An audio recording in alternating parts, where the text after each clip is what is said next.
Ni fleurs, ni couronne. Pas de pot de départ non plus. Le De Vosges est parti sur la pointe des pieds, mais pas sans spectateurs. Pour cette dernière séance, une 60aine de personnes ont fait le déplacement. Pour moi, c'était comme un rendez-vous et je regrette vraiment qu'il ferme. Oui. Le cinéma, c'est la culture, quoi. Donc, la culture qui ferme, c'est dommage, mais c'est la vie, quoi. C'était important pour vous d'être là ce soir ? Oui, c'est important.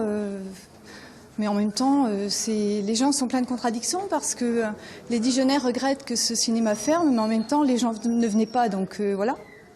En 1983, le cinéma cassette fait place au De Vosges. 5 salles modernes, une programmation variée, le public est au rendez-vous.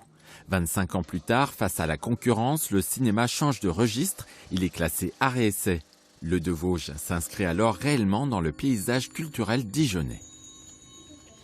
C'est un cinéma qui n'a pas une histoire comme d'autres, comme le Darcy par exemple, une histoire qui vient de 110 ans presque. Celui-ci, il s'est constitué avec les Dijonnais sur une histoire de programmation. L'art et essai, c'est aussi basé ça d'une connaissance de ce qui va plaire finalement aux gens et de ce qui va permettre à un moment de créer une fidélisation avec le public. Je crois que le De Vosges, c'était surtout ça.